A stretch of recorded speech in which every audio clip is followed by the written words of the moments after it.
I want to bring in our sister now, who is the co-founder of the Los Angeles chapter of the Black Lives Matter, as well as she's also a tenured professor of African American history, Sister Melina Abdullah. Sister Melina, always a pleasure to have you joining us here on the show. How are you this afternoon? I'm okay. Great to be here and great to listen in, and really appreciate that analysis that Brother Rashad gave, which I think was spot on. I'm also the director of Black Lives Matter Grassroots, which is the on the ground work that Black Lives Matter continues to do globally. So it's our collection of chapters and campaigns and movement work that's going on all around this world, including here in Los Angeles. Fantastic. Sister Melina, first and foremost, I read about what happened to you at Cal State, you being removed by force by LAPD. And this was happening, and Keenan, if we want to show that video, brother, please. This was happening during a mayoral event where there were a number of protesters out there because they were protesting, saying that all the candidates at this mayoral event was not being represented. And as a result of that, police decided to take you into custody and others. And we show this video right now, Sister Melina. Tell us what was going on. What led to you being removed? What led to the fact that, you know, it didn't seem like there were anyone that really came to your aid? So let me give you the moments before the violent removal, my violent removal. So you got what happened, what people captured outside of the event, but inside the event, it was in a student union theater, which accommodates about 192 people. There were less than 20 folks in. I've been a professor at Cal State LA for 20 years. I teach Black Power. And I had my students there, and I told them there's a mayoral debate. You know, we're going to go, we're going to analyze it. We're going to talk about what it means that the first viable Black woman candidate is running. And they were denied entry, but I've been there 20 years. So I know every entrance to every building. So I just walked around and walked in through another door and sat in the theater. And as I was sitting there, the director of the center that was sponsoring it walks up to me. I've also known him for more than 20 years. He walks up and says, "This is a ticketed event." I had on my mask, so I took off my mask and I said, "It's me." And he doesn't say anything, but 20 minutes later, it was actually campus police come in. And one of my colleagues was asked to leave, and she left or starts to move, and then they tell me to leave, and I contest that, not protest, but I said, "I teach here." Next thing you know, they grab me by my shoulders and drag me down the aisle. I'm reaching for my purse, and when I get to the end of the aisle, the two male officers yell out to the women officers, "Grab her feet." And they grabbed me by all fours, each of them tugging in a different direction. I'm yelling, "You're hurting me." None of the candidates on the stage did anything. All of the candidates were on the stage. The director of the center doesn't say, "Hey, leave her alone." They actually carry me through the building. And why it looks like no one came to my aid is because about 50 folks were trying to get in through the front door. They saw me being carried out through the back door, and so it took them some time to run around the back. And about 50 to 60 folks were actually able to free me from police custody. And what's happened since is I'm very proud of my university's faculty. On Tuesday, we decided that, you know, it's the president of the university, whose name is Bill Covino, who enabled this. And so a vote of no confidence was taken in him, and 91% of the academic senate voted no confidence in Bill Covino, and voted to look at alternatives to policing on our campus. So I was severely harmed. It was May Day. It was the last day of Ramadan. It was the first day of Teacher Appreciation Week, all of these things happening. I was harmed physically, and I was also humiliated, right? So my legs spread open, I was dressed, but it was not a way that anyone should be treated. And we're going to turn that harm into something that's a victory for both the campus, but also the broader Black community. And one of the big things, Sister Melina, is that you're calling for the president of Cal State to resign. Is that correct? Yes, we're calling for him to resign, to step down, or be removed by the Board of Trustees. And what has been, as a result of that call, of that demand, what has been the feedback that you received? So that's the no confidence vote, that Okay. 91% of the academic senate agrees that he needs to go. So this all happened. I mean, just to let our watchers know, you are a tenured professor. This is where you got your tenure at Cal State. Yes, I'm a tenured professor. I was chair of Pan-African Studies for 9 years. I've been teaching there 20 years. I'm an academic senator, so I'm part of the university's leadership. No one should be treated like that. But if I could be treated like that, that means anyone can be treated like that. And we know that the president of Cal State LA has a really long history of anti-Blackness. They're very angered by the fact that the majority, or at least half of the original members of Black Lives Matter, come from the Department of Pan-African Studies at Cal State LA. It was, we Black studies, Pan-African studies is about developing intellectual tools so that we can work for the freedom of our people. And so, in 2013, when Black Lives Matter was birthed, it was students and faculty from Pan-African Studies in the streets birthing Black Lives Matter, not only in Los Angeles, but that would be the first chapter that then births this movement that becomes the largest global movement for racial justice in the history of the world.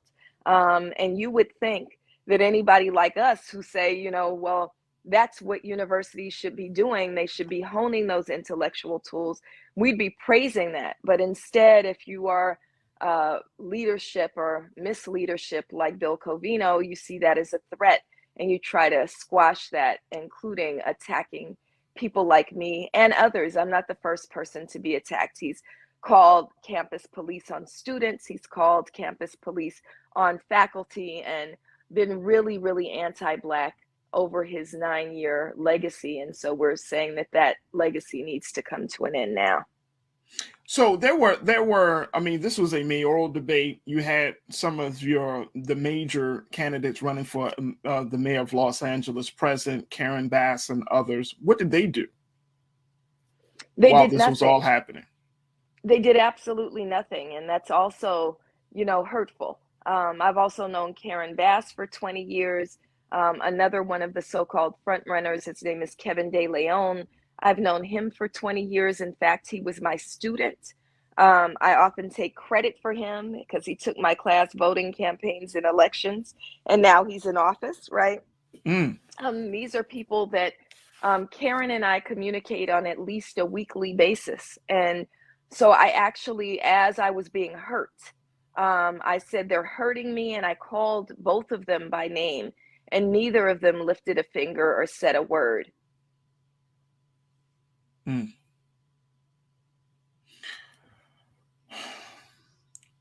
That's a hard pill to swallow, Sister Melina. It is. This is a hard pill to swallow, to hear the story, and we want to, let's bring Rashad back into this as well. To hear this story, and it's a very hard pill to swallow. Like, there's one thing that you can disagree with a person, on their ideology or their philosophy or their, when it comes to, certain issues. But it's another thing when things get physical, especially for Black women, when Black women are involved, that no one has done anything. I read, Sister Melina, that there were about 50 people that were in attendance for this debate. That this wasn't, even though it was in a big venue, that there weren't a lot of people there. Did anybody come to your aid while this was all going on? So there were about 50 people outside who'd been Okay. locked out of the event, but inside that theater that seats 192 people, there were about 20 people, and that includes the candidates and the media. In fact, it was so sparsely attended that I heard the cameramen who were standing behind me going, "Where is everybody? Where are all the students?" And the truth is, the students were locked outside. Wow. Wow. Yeah, this just listening to our sister one, I want to say, we see, we recognize, and we honor you for your work. And I'm fortunate that you had to go through this, but thank you for standing in whom you are in your work. It sounds like much of a powder keg situation that it was brewing over years, but it had to take this one particular incident to move things and have these courageous decisions that should have been addressed years ago. But thank you for being, an unwarranted martyr. And I think most of the time, who acts to be a martyr in that work. But I'm grateful that you're still alive and you still be able to give your voice to the unfortunate circumstance. But being the change agent and the champion you are for us as a community, thank you for still staying steadfast in your work. Um, but what gets me is these 3 points as I'm listening to your story. One is the idea of around having a closed ticketed event for a forum that should be that is centered around public elected officials, right? So what is the intentionality of having a ticketed event that is minimum in representation and people being in the audience on a large scale university that has its own department that is building up young people, and it shows this validity and impact as one of the young people that was a past student as an elected official and often going towards expanding into another political office. It calls into question the intent of that actual forum, the college and the university, and as well as seeing the interests of the young people in the communities that wants to be there. Why not create space for them to hear the same person, if elected, that will have the pen and power that directly impacts their community? And that is an issue that we have around civic engagement. If we are going to be civically engaged people, we need the Mm-hmm. space to do so, to hear directly from those people. And the second one is when they see these situations happen and you have a interpersonal, intergenerational relationship with these elected officials that are serving or are candidates to serve in position. When you have these incidents that happen in real time and you see them not show up and use their power and influence to address or be resolute in that manner, it makes you question what would they actually do once they are elected. Mm. And the third part is with our sister, with anyone that understands or have went into higher education knows that getting a tenure position is not easy at all. It comes with a sense of that person have their own credibility, expertise, and knowing their work and the impact and how it can directly build up the credibility of the institution, but also how they pour into our young people. That this sister has done her work shows for itself. That if there is not any place where an intellectual should feel at home it should be on a college university, and to possess and exemplify that power, that skill set and your intellect and be closed out of the opportunity for you to exude that, it calls into question the university, and it calls into question when do we allow and create lanes for our people to show up in their strengths. If she cannot show up in her strength of what that is and to bring her students in there to implement their skills and what they're learning in real time, is our colleges and university really servicing their purpose? Mm. Sister Melina. I would just, I appreciate all that was shared, and I would just, I guess, underline some of the points that were made, especially the points around the candidates. If they're running for mayor of Los Angeles, one of the things that we saw is after the abuse happened, everybody was outraged, and I'll send you some of the video of what happened inside, because what happened inside was even more horrific than what happened outside, right? And so I'm yelling, they're hurting me, and calling them by name. What the candidates said, Karen Bass and Kevin De Leon said, is They acknowledge that they know me very well, that they've known me for 20 years, and then said, "We didn't know that was her." What bothers me is, one, I don't believe them. That I think I'm pretty recognizable. In fact, when I yelled out, I even took my mask off to make sure they could see me. And even though it's a 192 person theater, that's still very small. So the debate hadn't started, they could see. I also have a radio show and have a pretty distinctive voice. So I think they would recognize my voice, even if they didn't see my face. But I think the bigger point is, what if it wasn't me? So what? So what if it wasn't me? What if it was some other Black woman faculty who's saying, "I teach here, you're hurting me," and calling for help? You shouldn't have to know that person in order to come to their aid. And if that's the kind of leadership we're looking at, that's not the kind of leadership I desire for the city. I think that anytime someone is being abused by police, especially leaders, should hop in and at the very minimum say, "What's going on?" Question it, you know?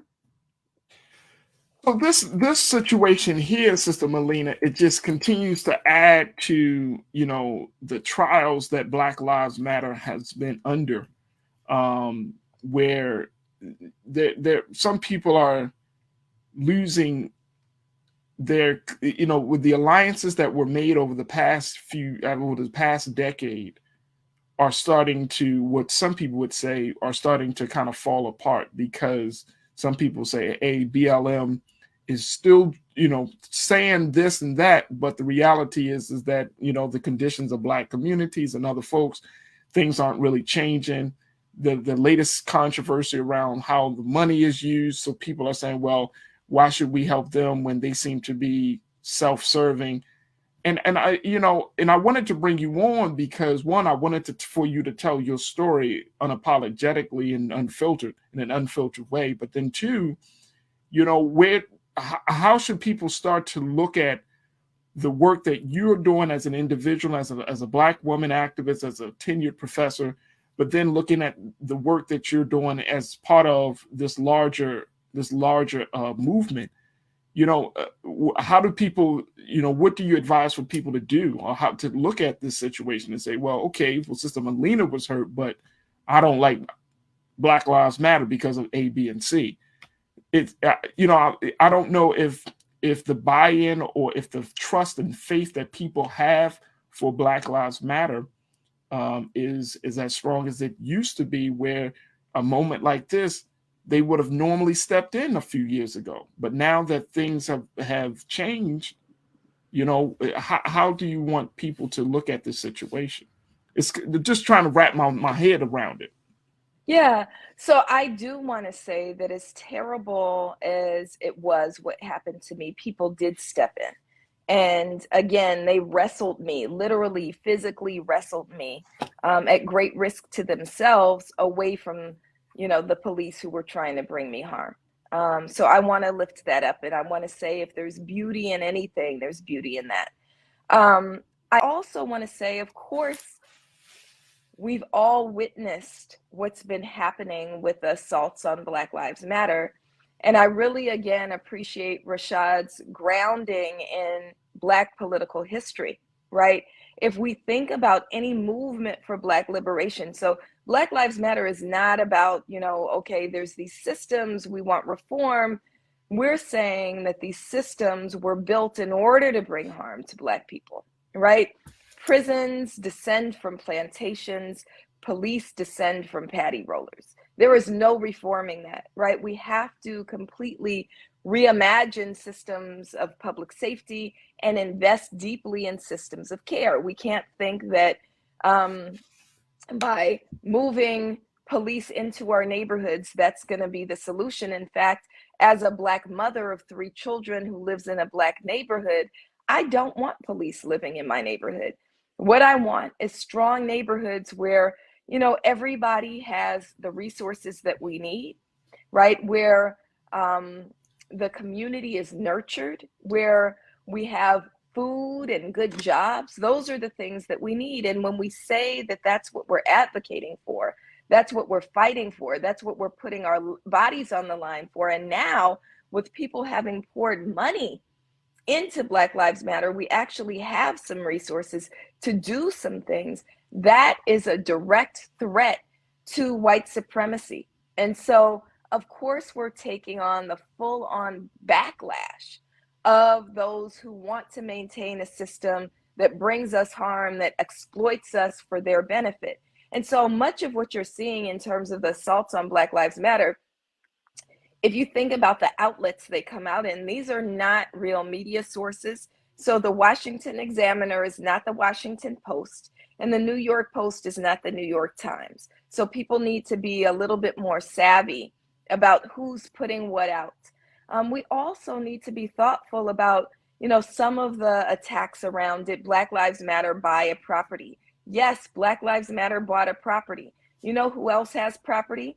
The Red Cross, the American Cancer Society, the ACLU, virtually every organization that has any resource, including Black organizations like the NAACP and the Urban League. This is one of the ways that we sustain our dollars. And we need to remember that even though tens of millions of dollars poured in 2020, that was unprecedented and it may never happen again. So it's our duty to make sure those dollars stretch. And I'm saying that as one who's actually not on the money side of Black Lives Matter. I'm the director of Black Lives Matter Grassroots, which means I'm the movement side, not the money side. But I'm saying that I understand the need to stretch those dollars so that we can continue to do the work on the ground.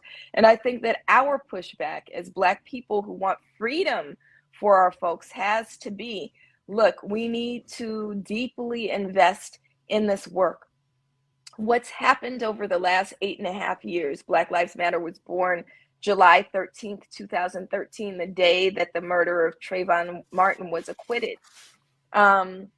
We need to remember that in the last 8.5 years, we have built a tremendous force. I don't know if people remember pre-2013, when anytime we said Black, we had to hide it under this umbrella of people of color, or we had to follow it up very quickly and go Black and brown, as if we couldn't just say Black.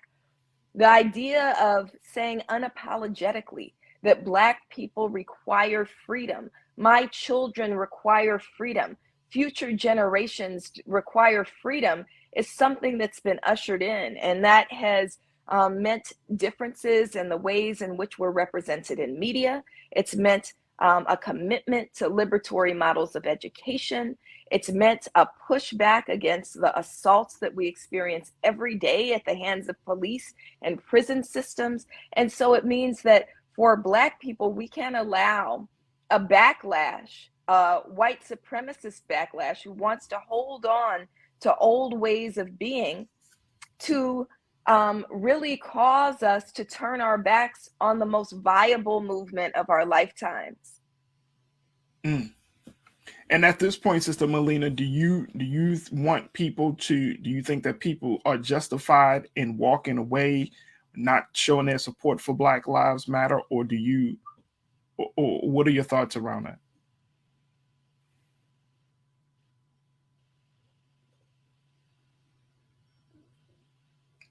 Sister Melina? We have a protest in front of the Police Association. I don't know if you're in Los Angeles, every single week. And they're not the hundreds of thousands of people that we saw in the street in 2020, but it is hundreds of people. So the idea that people are turning their backs on Black Lives Matter actually is not true. It's that, in a moment where we're moving out of a pandemic, when we're trying to find our footing financially, people can't be in the streets forever. We're still resolute. We're still saying names like Peter Leoya, or Patrick Leoya, who was murdered in Grand Rapids. We're still lifting up names like Andrew Joseph III, who was 14 years old when he was murdered as a result of police action in Tampa, Florida. We're still fighting for Black lives and demanding changes in policy. In terms of Andrew Joseph's name, we're demanding the end of qualified immunity, right? We're still taking that on. It just can't forever look like hundreds of thousands and even millions of people in the streets consistently. But we have to fight in every way that we can.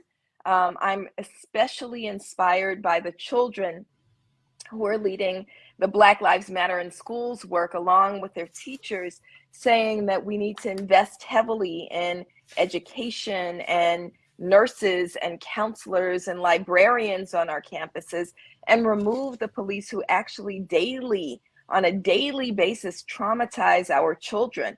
And they've been really, really successful in demanding care, not cops on their campus, and demanding police-free schools all across the country, but especially in cities like Los Angeles and Oakland. And so, no, I don't think Black people are turning their backs on Black Lives Matter, but we have to remind ourselves that this work is constant. And in the words of Angela Davis, freedom is a constant struggle.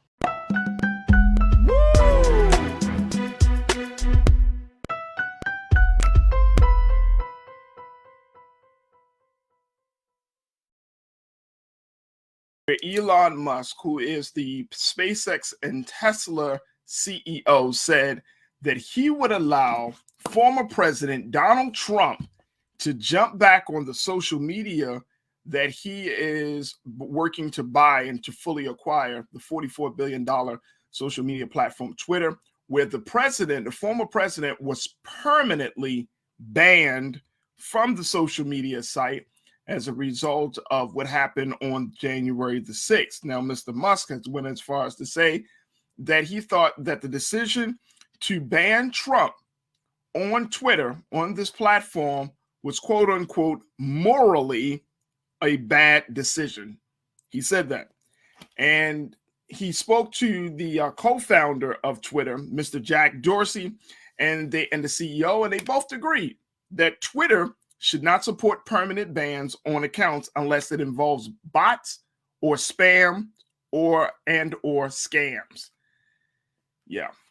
Now again, former President Donald Trump was banned from Twitter. It was that decision. And the Twitter cited the risk of further incitement of violence due to what happened on January the 6th. I want to bring in our culture crew on Tuesdays. We are joined by Lise Winnie, host of Millennials Anonymous podcast that can be heard on all podcast streaming platforms. And we are also joined by Iman Heath, who is an activist entrepreneur as well. Iman, Lise, always good to talk to you on Tuesdays. How are you ladies this afternoon? I'm well. How are you? I'm good. Iman, good to see you again. Right. I'm better. See my eyes. So this was the big breaking story that's happened that everybody is talking about around the country. And I think, Lise, I'm going to start with you. I think people had an inkling that this would be Elon Musk's stand, like this would be his decision. But we were all kind of waiting, trying to say, okay, is he really going to allow him on or not? But what do you think that Elon Musk was saying? I know he says that it was a morally bad decision. What do you really think is behind this? Is it the fact that President Trump said that he would stay initially just a few weeks ago? He said, look, I'm going to stay. I don't need Twitter. Even if Elon Musk allows me back on, I'm going to stay on my own social media, Truth Social. Yeah, and I think he will. I think for a while at least, Donald Trump is going to stay on Truth Social because it only makes sense. Like, you can't have your biggest following on Twitter. You know, he's not making any money off of that. When it comes to a moral stance, now, here's the thing. I know a lot of people are upset about this. And Elon Musk, if he is, I don't know, is the deal final? Because technically he still had to get some extra financing. So I don't know if the deal is final. But if it is final and he is the owner of, of Twitter, it's a private company. He has the right to do that. If he wants to allow Donald Trump back on there, he did say that if there are certain tweets and posts that shouldn't be seen, they should be muted or deleted, but not necessarily ban the person altogether. he was concerned that you're alienating a bunch of people. Elon Musk is about money. Have you seen what he has done with cryptocurrency? Anything that he says is like, oh, go buy this tree coin, and then people go out and buy it, and then he pulls all his money out. Like, he's about the money. And if you're alienating the middle half of the country, you can't sell ads to them. So I think a lot of this has to do with he's a businessman. So it's all about the dollars and cents. Yeah, absolutely. Is that what? And see, and that's the thing about it, Iman. Like, stop trying to cloak it into something bigger and much more divine, right? Like, just say, hey, look, yeah, we need him back on. He makes good money for us. I mean, I don't know. I know he probably would never say that. I know business people don't say that. They always like, oh no, it's a morally. I mean, because we're not looking to Elon Musk for moral leadership and guidance and direction. Not at all. But I just want him to think of the possible backlash that can come behind it. If he's showing support of Trump, you have our anti-trumpets and Trumpettes that would have an issue with that. It could cause a lot of controversy. He could lose money if people withdraw from being active on Twitter. But at the same time, Team Trump and Trumpettes will hop back on Twitter. So it's like a balance you have to do. But I definitely agree with Lisa. It's all about the bag. It's all about the money. Donald Trump is the publicity, attention person you need when it comes to bringing his followers on. So I think it's a good business move, but it's going to be some backlash to it. All right, so here's the situation now. The way this whole process has been going is that Elon Musk put his bid in. He brought, he was able to raise the money. Twitter's board approved the $44 billion deal. Mm-hmm. Now it goes to a shareholder vote, right? And so that vote hasn't been determined as of yet, but most likely, Iman and Lise, it's going to be approved because he got the money for it, right? He's got the commitments. He's been getting like letters of commitments, these pledges, sort of, essentially from all of these banks and other places and other investors. So he's done that. But the thing I think is very interesting is I think it's more, and I tend to think that, yes, this is a business move because even though Truth Social has not been doing very well, keeping one of the biggest loudmouths on social media off of your platform onto another platform, you want to intercept that, right? Like, so I think he knows that Donald Trump says, oh, I'm going to stick to my platform. And so Elon Musk is like, well, why stick it to your platform, buddy? We can all talk and chat and tweet together. Come on, buddy. And I'm interested. I don't know if we got Twitter's numbers yet, their earnings, because I think he's looking at this from a business perspective as well. Now, as Truth Social is not where it's at. Like, that's just what it is. That's the truth about Truth Social. That's the truth about it. But when you look at how fast Twitter accepted his bid, have you ever seen a company that's doing amazing? Go try to say, Coca-Cola, I'm going to give you $20 for the whole company if you sell it to me. And they go, okay, don't you go, wait a minute. Like, it wasn't nobody else. Like, I think he's thinking about that now. So in order for you to make money off of social media, you need to have ads. You have to have people. We are the product. When something is free, you're the product. And so he needs more people on the platform. And Donald Trump does bring people on the platform. And for all the people out there saying this is against the First Amendment rights, it's a private company. That the First Amendment protects you against the government. So the government can't censure you, but this is a private company. So they do have the right to block people or censor people if they choose to do so. Now, I don't know if we will see a reversal that Trump will say, I'll come back to Twitter because we will. I don't know. He says he won't, but this will be interesting. And I think that's what Elon Musk is doing. I think he's just trying to drum up attention for Twitter. He bought, like I said, I don't know what the numbers look like yet, but he brought something that they didn't give any pushback. Where did they do that at? Like, have you ever seen a big company where they just say, "Oh, you want to pay what for real? No, okay, yeah, You mean you talking about the pushback from who? The company? Twitter, like Twitter just went, okay.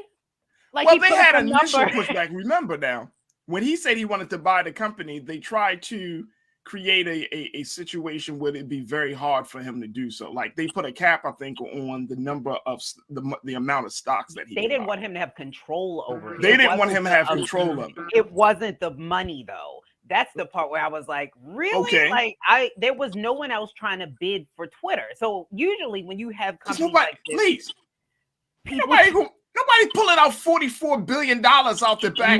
He didn't even have $44 billion. Didn't he have like $3 billion in liquid assets? The rest of he it had is $3 billion. stock. He got I mean, the band is going to space. He put 8 to 9 billion, if I'm not mistaken. He took out 8 to 9 billion from his stocks with Tesla, and he put in and pretty much put it up on Twitter as well. Risky. So he's putting his own money into the conversation, right? Then he's gone to investors, some of your major top banks, and he's like, "Oh, okay, cool, we'll do it." So it's all about that, but it's still and it may not be a sweetheart deal. I mean, we've been having this conversation about whether Elon Musk is really going to make Twitter profitable, because that's the big thing, like, about social media. Yeah, it could be all of the other stuff, but it has to be profitable in order for it to win. And what Jack Dorsey and his team has been able to do is make it profitable. Now, once they got into the space of trying to moderate the content and trying to deal with bad actors like Donald Trump and other folks who use the platform to create violence or to incite violence, then it's kind of like uncharted territory. You never had that. And I think that's what we have to keep in mind. He's going to have to balance between freedom of speech and not harping on that portion so much as to have some type of boundaries or control, because to have a free Twitter, or be able to tweet whatever, however, and say whatever, however, it still needs to have some type of boundaries, because again, that can incite a community of violence, that can incite more rage and more divide that we already have. Like, to think of the things I know on Facebook, you can't even type the word gay. You will go to Facebook jail typing the word. So it's certain boundaries, I think, that should be had. No one should be banned, but he has to be careful not to take the freedom of speech thing and blow it up too far. Because people, y'all know how people go. It'll go completely left. Racial slurs, ignorance towards the LGBT community. It'll open a can of worms of a lot of things that we really don't need at this time. We're divided enough. Well, see, that's the thing. Again, if you're using your social media platform as a space as a moral compass, like that is totally to me, that's not even what people brings people to Facebook, Instagram, Twitter, and all of that. Nobody's looking for these spaces to be a moral compass. They just want to talk. At all, it's drama. Everybody wants to post pictures. I mean, you know what I mean? Like, when Boosie said what he said on Instagram, he blew up. Yeah. So it's people go to the drama, and that's another reason why Elon Musk is he wants to bring on Donald Trump, because people run to the drama. It entertains us. It's entertainment. Yeah, I think he wants popularity in the space of social media. It is very hard. Every day something else is popping up, whether you have TikTok, something else, and this one and that one. So you have to constantly keep people's attention. If I'm being honest, Twitter's the one place where I can't, the retweeting of the tweet, it's just like algebra to me. Like, I hate Twitter. But I mean, it's where you need to be. Like, if you really want to reach out to a company or something, this is where all the cool kids hang out. They hang out on Twitter. So you want to have the most popular. It depends. I don't know, Lise, because I understand why you would say that, but I don't know, because I know there are a number of, Generation Xers, millennials that are like, Twitter's for old people. Twitter's for politicians entertainers, and corporate America. It's Are not we the old for. people? It's not for. We old. It's not Well, for I'm the old. You're quote not unquote old, but regular I'm man old. or woman. Yeah, I don't think that. I think if you want to be seen by a company, like if you want them to get, you want to get their attention, you need to be on Twitter, not on Instagram, not Right. on Facebook. You want to be on Twitter. So that's what I mean by the cool kids, even though I don't really believe in this hierarchy of society Yeah. that we've created.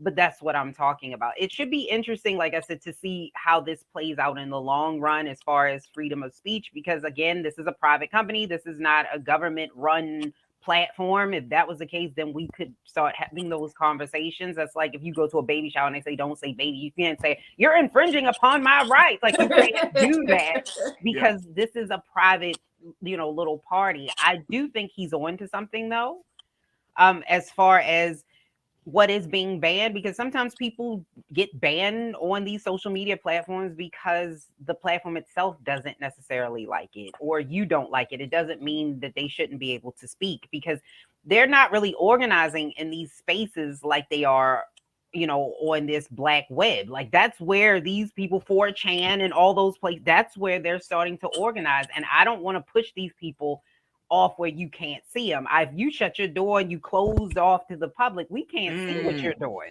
So that's my concern as well, because at least these platforms are somewhat monitored. You can somewhat track it. So if somebody puts something on there, at least you know who said it. Now we do need to get rid of the bots, but all right. I'm gonna get to that point, Lise. Okay. I'm gonna let you have that point. But I have a big butt. Not like, of course not like, but I have a big butt. Okay. Do you? You got a Yes, big butt? I You do. cannot Yeah, lie. what's going on? You got a What's big going butt. You cannot lie. Because look, I mean, you got this stuff. Like, I don't know what's on your timeline, or like you say, you detest Twitter. When I'm on Twitter, you know what I'm saying? I'm coming across all types of people, right? Mm-hmm. All types of people, different philosophies. And I don't want to see that. I'm going to be honest with you. Like, I don't want to see racist hate speech. And I don't want to see that. Like, that's not good. Look, there was a New York Times piece, and I think we're going to talk about this on the show at some later point. But they just, New York Times, they just put out this article saying the impact of social media on adolescents and how they view the world. And I'm like, and how basically social media has negatively affected young people starting from the age of 10 all the way up to 18. I think the same thing can be said for adults as well, for us, that once we start to consume, and as much as we like to truly believe that we are all quote unquote strong and that we can all make, rational decisions and we can all have clear headed and judge, and, we're not judgy and all of that. Like, there is something that once somebody says something, or once you read something that is disparaging, racist, or very offensive, it does mess with you. Like, we got to be real about it. Like, it gets to your psyche about this human being, who this human being would, like the person, like the community that this human being is coming from, the world that we're all living in. It messes with you. Like, when I hear racist speech, it's like, damn, this person really think like this. Yeah, but I think on Twitter he says with the bullying, he's going to get rid of bullying. You can't do that. Then how you wait a minute? Yeah, how can you control? How you doing that and then you allow Donald Trump platform? I see, because this is what he said. He was going to try to pipe down on the bullying on the site by muting and deleting those posts. So even though Donald Trump may be on there, we might not see anything he posts anyway, because maybe they'll all get deleted. We don't know. But they're saying that that's what they're going to be doing. So it's not that they're going to ban people, because you can't completely ban a person. He was saying that taking away those tweets. Now that to me seems impossible, but that's what he's saying. Yeah, because the question is who controls what gets deleted or what gets muted, or what are the guidelines to having your tweet deleted or muted? Like, it's too gray. This is way too gray. It's too gray, and it's too risky. Like, the country is not at a good place right now. Like, okay, for example, today is Tuesday. Right now in Nebraska and Wisconsin, they're having their primaries. Both primaries, Donald Trump endorsed candidates for those respective offices in those two states, right? If Donald Trump's candidates win, then it adds to the level of influence that he has on the GOP. We know that. He's allowed back on social media. It opens the door for even more stuff. And that's the part about it. I want to share this is what Elon Musk had to say about this whole idea of democracy. And this is why this is like I don't know whether this is just BS or this is something. But Keenan, let's post this quote, what he said about democracy and free speech.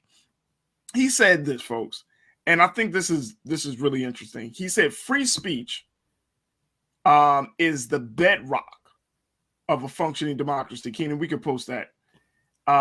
He said free speech is the bedrock of a functioning democracy, and Twitter is the digital town square where matters vital to the future of humanity are debated. I don't agree. I completely, honestly, I don't agree with that freedom of speech, because when you start censoring people, you too can be I think that's the part that people are not realizing. If you start to censor people, right, you too get wrapped up in the censorship. I know a couple of people that saying I'm blocked on Facebook and I'm blocked on Instagram, and because I just said this, like, Iman just said, if you type in a word, they will automatically block you. So you too get banned. So then it becomes who does get a chance to speak. And so we do need to hear, because like you said, you don't want to see it on your timeline. The benefit is you can kind of unfollow people so that those things don't come up on your timeline. But also, it doesn't mean that the people aren't saying this. I would rather know this is who you are than to be in a job interview I get it. sitting in there with but you and not know. But see, is that like with Donald Trump, the way we already know who Donald Trump is. After 4 years of having him in office, dude, I know you well. I know you well. Matter of fact, I know you so much that I know you're gonna be like, you told us a couple of weeks ago you're not coming back on. You lying. You coming right back on this piece. You know you are. Stop playing. You're not getting the same type of response. You're not getting the same level of follows and followers that you're getting on your own social media platform. Stop lying. You lying. So we know people, you know what I mean? But again, it's like I'm not trying to encourage people to be in their own an echo chamber. I'm not encouraging that. But there has to be a line drawn somewhere. This dude is getting rewarded. Here he is, a former president, is getting rewarded to be on one of the biggest platforms of any technology, right? After he tried to overturn the government. Now, look, I'm not all of USA government type of guy, but that seems like that's a very, very serious offense for a former president. And then you get kicked off, come back on. But Twitter is not the government. This is not twitter.gov. This is twitter.com, which means that this is owned by private institutions, which means that they have the right to say, hey, he can come on here. He can speak on here, because it is not run by the government. And I think a lot of people are not seeing that. Like with the freedom of speech, it is a private corporation. Like when people get mad at TikTok, I was like, it's a Chinese-based there's but so much you can do. When you go on these companies, you sign up for their policies and procedures. None of us read, because none of us read them, that they have the right to, one, your information is theirs. Okay, because they're going to sell it because it's free. So they got to sell something. Twitter is not as big on ads. So you know that they have to be giving information somewhere. You know what I mean? So all of this matters when you're talking about who gets to speak and who doesn't, because these are private corporations. You don't want somebody coming down and saying, hey, on the Black Star Network, you can't say this, because this is owned by a private corporation. That's kind of, it's a double-edged sword. Look, let me just break it down to you. Facebook, 3 billion monthly active users. Instagram, 1 billion active users. YouTube, 2.3 billion active users. Twitter, which is one of the is number 14 on the list, underneath of Pinterest, Tumblr, and Reddit. But Twitter comes in with 225 million users. And if you allow Donald Trump, he's probably going to add a few million. I get it on a business side, but there has not been any consequence or any consequences against this guy. And I'm all cool with that. I'm cool with no consequences against Donald Trump. Mm-hmm. Don't bring consequences on this side to us, though. Right. Don't go hard on people, you know. Don't go hard on anybody else if you don't go hard on Donald Trump. Yeah, I mean, so if you allow Donald Trump on, you got to allow Minister Farrakhan on. You got to allow other people who you deem to be controversial, mm-hmm. who you deem to be crossing a line. You got to allow them back on. If that's the way it is, if this is the digital town square where everything is of great importance is being debated, you got to allow everybody back on. I don't know if they're all banned on Facebook or if they're banned on Twitter, but I think his goal is to get everybody back. Like on Facebook, I know Alex Jones of InfoWars is banned. I'm pretty sure if he's not on Twitter, he probably will be allowed back on Twitter with all of the things that he's put out there, the fake information that just he goes with. So I'm pretty sure that's what will happen. But again, we as Americans, we as the consumer have to have some level of discretion of what we know is true. We have to be able to discern between this is true, this is false, this is bad. And we can't allow the private corporations and companies to be the one that tell us who can speak and who cannot. No, we're not. We know we're not. But I think to that point, these private companies and corporations are getting getting our data. Mm-hmm. In some ways, they're getting our dollars, right? We're paying for it in some way, some other way outside of money. Mm-hmm. But more importantly, if these companies are supposed to work in the best interest, like, let's keep it real, we might have to have a different conversation where these social media platforms are set aside or they're in a different category than your normal corporation, because they're dealing with telecommunications, they're dealing with bringing people in, like their whole business model has to be seen as different. Mm-hmm. Rather than what you would normally see from like a company like General Motors or you know what I mean, like a Coca-Cola. They have an ethical, I think a bigger ethical or moral standard that should be put on them because of the amount of contact we have with these social media sites. Yeah, I agree. Yeah.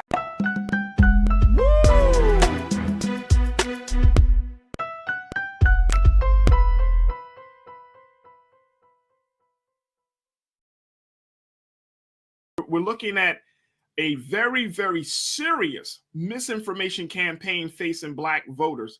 Black voters are being targeted across the country for making sure that it dissuades Black voters from going out to vote, dissuades Black voters about who about the candidates and where they stand. And so I wanted to have a conversation about this because we're finding that this is such a problem, and especially in this important, critical midterm election, we can't afford to be lied to anymore. So I wanted to have a discussion about this, and I'm going to bring in Culture Crew member Rashad Staton, who is a nonprofit organizer and community leader, and get his thoughts on this. Rashad, thank you so much, brother, for checking in and being a part of the discussion. Hey, peace, brother. Happy Thursday as always, man. For the culture. Happy Thursday. Happy Thursday, brother. Yes, sir. I want to post this. Keenan, I want to post this because I think we need to look at how serious this misinformation campaign really is. According to Representative G.K. Butterfield, who's a Democrat out of North Carolina, he said the practice of misinforming voters, quote, has been weaponized and targeted at communities of color by racist and anti-democratic actors who seek to intimidate voters of color and discourage them from participating in the democratic process. He also said that voters of color are targeted with disinformation narratives specifically designed to appeal to each community's concerns in ways that will alienate voters and suppress turnout. Now, here's my thing, and I think that the representative is right on target. But I also think, Rashad, that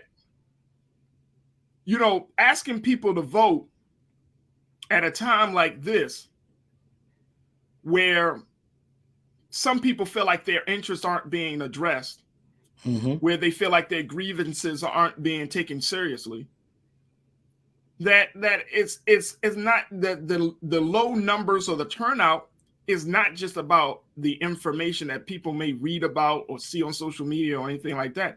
It's just really coming from the government. People are just not happy with their government. Yeah. And I feel like we're not adding that into the conversation. Like we're like black people love to vote, man. We know that, you know that, I know that. We love to vote. We love to talk about how much we love to vote. We love to say that we tell our children to vote. We love to talk about the history of our people when it comes to voting.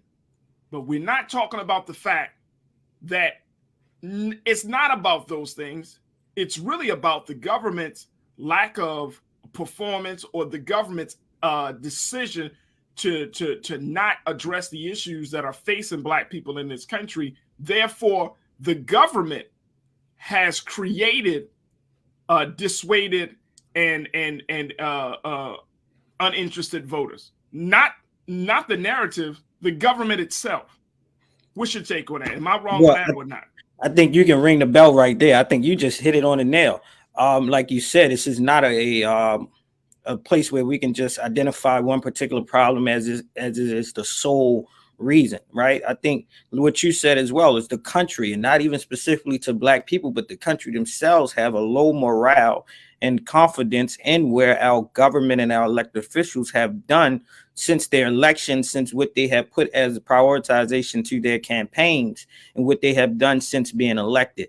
It's one thing about Black folks, like you said, is we take pride in voter engagement and civic engagement once we are informed and once we feel as though that we are part of. So the idea of that sole problem being a disinformation campaigning and the specification of targeting us to sway us from being civically engaged, that's one of the many different factors that play into this particular round, whether we will be in these long lines or we'll be sending in our mail-in ballots and things of that sort. The reality of itself is at a certain point in time, we as a people are going to awaken and come to the fact that, hey, some of these things that we have been doing, we either have to just completely move away from, reconstruct our own governmental systems, or reform it in a space where we see that what we want has been prioritized and we see implemental change in real time. The fact that none of this is surprising me. I believe since the Reconstruction era, when we did see some of the highest representation of Black folks immediately after slavery, there has been a campaign of different disinformation. If you know that a Black vote can sway an election, why would whom that wants to play this political game not go after the ones that have some of the strongest voting power? That is not to say that we're not already aware of it, right? But in the sense of we are aware of that, as well as understanding that we still have not gotten our 40 acres and a mule, or whatever we want to say is our goal and our gains of being civically engaged. I mean, yeah, we still haven't got that. We definitely still haven't gotten that. We still ain't got our student loans forgiven either, right? So it's more like we can go down the list of things that have been promised to us, and we can go, and if we had a checklist, I'm certain that majority of those checklists will still be unchecked, right? So that's the reality of it. It's like, when do we come to a reality that the system that we are being engaged with has still not done their part to the population that they often try to garnish votes and try to get us to stay in this democratic process, and they come and they knock on our doors and they rally behind us and they create these buzzwords. And then when they are seated, the same people that help get them in office or tip the voting scale, they are the same ones that are least prioritized when it comes to policy, when it comes to policy reform, and when it comes to us creating new legislation and opportunities. Let me just share this with you, folks. Since 2020, according to the Brennan Center for Justice, which is a nonpartisan voting rights organization at NYU Law School, legislatures in 49 states, Rashad, have introduced more than 400 bills that Democrats and other critics contend would restrict access to the ballot and disproportionately affect voters of color. 49 states, 400 bills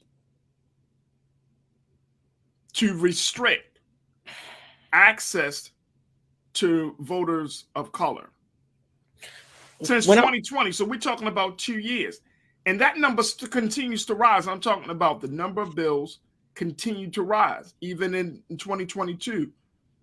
My thinking is, and this is what Representative Butterfield also said, he said misinformation, disinformation, and malinformation. I don't even know what malinformation is. I guess it's bad information. You know what I mean? He said that is all a threat to our democracy and the free, fair, and equitable access to the ballot every voter is entitled to. See, now we're getting to a point, Rashad, that everything is a threat to our democracy. You know what else is a threat to our democracy? Not telling the American people the truth about what's going on with their country. You know what else is a threat to our democracy? Promising one thing on a campaign trail and then don't just totally disregarding it once you get into office. Those are the things that threaten our democracy. Look, Melvin Wright put it, he's one of our watchers. He said, our vote matters to get politicians elected, but afterwards, our voices seem to be ignored. When politicians don't win, the lack of black votes is blamed. Right. Damn if we do, damn if we don't. Damn if we do, damn if we don't. That's it. Like Taylor said, likewise, the news and other media outlets used to be a trusted source. Now I question the motives because everybody has been lying to us. If the government is lied, what they call the media, the fifth, what they say that we're like the fifth institution, the fifth state. If the media is lies, right, to fit their agenda. And these are the two things that we have been conditioned to believe are trusted sources, the government and the media. Right. If those two institutions lie, right, or they don't tell the full story, or their storytelling is so thwarted from our view of what's going on, or devoid of our view of what's going on, what do you expect people to do? People are going to become disenfranchised, man. And I'm not talking about just brand new young voters. I'm talking about people that had voted in many different elections across this country. And then come 2020, 2022. I mean, here's one of my big pet peeves, and then I'm Rashad, certainly let you speak on it, bro. If Donald Trump is on the ballot in 2024, if he's allowed to get on the ballot, what does that say to not just black people in this country, but what does that say to any American that you can have a whole criminal, whole person that has the highest position of office? Here's a man that has been complicit in treason and sedition, but he still can run for office. But you saying, well, it ain't about the vote. Let's stop lying to people. Say, oh, it's just about the vote. Y'all need to come out and vote. Hell no, give us something to vote for. That's it. That's it. If we've been using our voice to power for so long and we understand our power and influence to the vote and how we as a people can sway in any electoral cycle, or midterms to any particular ones, right? When we get to a place of dissatisfaction, why would we continue to play the same game? At what point do we allow the accountability go back on those same people that have perpetuated, have actually been a part of disseminating the disinformation, and say, look, this is on you all. When it comes to the vote, and we've been voting and we have been keeping you all in office, or we have swayed how the offices go, and we step away from it and say, hey, you all have not done your part. You all have not been accountable to our needs. So we're going to step away from it, and you all elect someone, but don't try to victimize the victim. Don't try to play the game on those that have become socially aware, politically aware that, hey, you all have not done your job. The disinformation one, of course, that leads to disenfranchisement, but that is something that we have always been in existence in, of not being as politically aware or understanding our political power as a community. But we do know that when it's time to vote, that we'll stand in those long lines, that we have risked our lives, that we have put other people's priorities above the priorities of ourselves in the betterment of this country, and hoping that we will be a part of these new legislations and policies, that it will make the whole country much greater in itself. But we have not seen that. We have seen this continuous cycle of a political game that has played game on us for far too long. And one thing about this information that's shared in this article is, not surprisingly, a lot of information when we come to a reality that, hey, this country and the media is finally starting to recognize and tell the truth about all the mishaps and all the misfortunes that they have imposed on us. None of that is surprising to me. When I read articles like this, I say, I'll be goddamn, about time you told the truth, because we already been living it. Right. So that is one. But the thing is with this, Faraji, me and you know this because we've been doing this work for so long.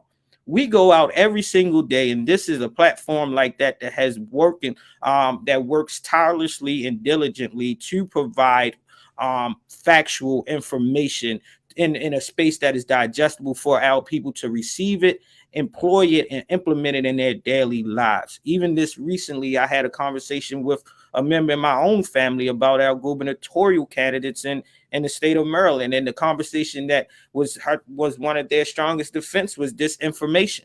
But I had to be intentional on how to discredit that information, that it doesn't sway them completely away from the candidate that they didn't know was probably the best for them. Right. So it was one is like, all right, where did you get this information from? And what point did you go and research this information to find out if it was true? Is there other narratives out there? And if you decide to not to go with this candidate and go for someone else that you think is the best of the least evils, what priorities or what track records do they show that they will probably be of a better fit for the benefit of you personally, your community, and the outcomes of this future? We know when we employ you on the grounds to increase voter registrations, to support certain campaigns, and to create campaign messaging, we know that we have to be even more intentional around cultural relativity, information, and making it cool that they can understand that politics is as usual as us just having a conversation and exchange about what we want. This information has been in existence and perpetuating Black votes since the Reconstruction era. We've seen the emergence of it again during the Civil Rights Movement. We've seen it again during the Black Lives Matter movement. And we will see it, unfortunately, again in our next social movements that will be forthcoming, because yet this country has yet to realize and hold a moral fiber that my great ancestor, our great ancestor, James Baldwin, has said for many years. Until this country address the moral fiber and hold a moral standard, they will never, America will never take heed of this dream, and this dream has always been alive. The infamous Kiki. Kiki, you always check in. You said we are in a culture war and y'all keep talking about healthcare and education, all real issues, but they don't care about any of that. That's why we got the show called The Culture, because I don't think anybody, and I agree with you, Kiki, I think that we undervalue how important culture is. Culture being the way that we do a thing, you know, is based upon our attitudes, is based upon our values. I don't think we understand how powerful culture really is. So when we, and I think to your point, Kiki, like if they're playing a culture war. They're trying to redefine how our story is being told. They're trying to play it's a culture war about how to depict us in a certain way. Just like around this abortion issue, how it's going to be interesting to see how both the Democrats and the Republicans package this abortion issue to play to their base and to their agenda. So yes, the culture war is very real. The culture war, I think the culture war is probably more tangible and more significant than the actual war about health, education, voting rights. It's the culture that we got to go to. And it's oftentimes, Rashad, the culture is not being talked about. We talk about policy as if policy don't come out from the minds and the hearts of men and women. Of people. Before you even get to a law, there had to be an attitude. That attitude had to harden into a belief. That belief had to be expressed and be fulfilled, so you create a law. Because based on the culture, if you grew up in a racist household, if you grew up in a space that looked down on people, that attitude is going to be your predominant attitude all throughout life, unless or until some new knowledge comes in to debunk all of that. An awakening happens, right? And I think we're seeing Black people get to that place, and we're certainly seeing white people get to that place. But I think we downplay the culture too little until we get into conversations about like, oh, Black history and not being included in certain textbooks and all of that stuff. The culture is so important, Rashad, that I think that if we start to include that as part of the national conversation, it ain't about prices of medicine, it ain't about the curriculum in the schools. It's about the fact of what is the culture around education in the Black community. What's the culture of healthcare when it comes to our relationship to big pharma and the constituents? Those are the things I think matter. What's your take? Yeah, I think you nailed it on the head. If we use our culture as the pinnacle of what keeps us grounded and what is our DNA as a people to the point that it can't be attested, then we are hitting on that this gem that defines us as being God's children. And I think that's powerful, and in which I think that's the name in itself of like the culture for this show. It's because we are often talking about the culture and how the culture dynamically can influence all the different social issues, the social determinants, and the things that show up in our lives. And the way that we perpetuate and live through our culture is how we're going to often try to address the things that is forefront to us. But even when I'm thinking about these, it's like now we have this research that is showing that there has been targeted disinformation, and we know that this to be true. What are we going to do about it? Right. And it's not more of the people that is receiving it on their end, because they're not the ones that's creating it. But similar to what we're seeing every day when we go on our social medias and we want to post anything that's related to COVID vaccinations or COVID information, the federal government has regulated things that populate and say this information may not be true. And it then sends you to another back-end database or a website that then gives you the credible information that they identify as credible to give you the factual information regardless of who is posting it. Can we get that same type of oversight when it comes to voter information? When it comes to political issues, if we have the capacity to do that in another lane, and we know that this can be just as impactful and it is just as potentially harmful to the people in this country, because this is correlating directly to our elected officials, our policies, and how we show up every day, why can't those same systems be translated into a place of any time that someone being a ghost account or being account by someone that is, I call it the Twitter gangsters, that's just misleading us? Why can't that be debunked by you all placing in another tab below to say, hey, you might want to double check the validity of this information? And then until they do that, then we can, the same thing that's coming from our elected officials that's saying, hey, we know that that's existing. You have not used your political power to balance out that beam. And until we do that and we use these large scale things that we deem as effective in all facets of our life, then we're picking and playing of what we think and have prioritized of what truly matters. And I don't think that they still take the black vote serious. And they can, when the black vote doesn't turn out to swing the pendulum back to the Democratic or the Republican Party, of course they're going to blame us. And at that same time, we should not accept that bunch. Hey, look, if they don't take our vote serious, then we need to really figure out, and I'm not just talking rhetoric here, I'm saying we need to figure out, we can't keep giving up our vote and getting nothing in return. So because what's the point of voting? Do we just not vote? And if we do not vote, will we be okay? If we keep giving it up and you don't get nothing back, it's like being in a relationship, baby. You keep making an effort, but the man or the woman, the person you're in a relationship with, they're not giving you no effort back. They're not showing no consistency. What's the point of staying in the relationship? Better to just be alone and love yourself. Hey, man, I could do bad all by myself, baby. And that's how we got to talk politics. Using cultural language. And I know people want to believe that things can change, and I truly believe things can change. Trust and believe, and trust and know that as a person in my role and position, I'm not doing this because I don't think things can change. I believe so. But I'm also looking at the relationship, and I'm also looking at the way things are currently. If they are not taking our vote seriously, then why are we keep banging our head like, oh man, when are they going to take it seriously? When are they going to take it seriously? When are they going to count our vote? When are they going to count our vote? And I know some of you are probably like, well, Faraja, you're telling people not to vote. I'm saying let's look at this and let's be very strategic about this. And how we place our votes. I'm not saying, look, I voted in many elections. My people didn't always, the person I voted for didn't always win.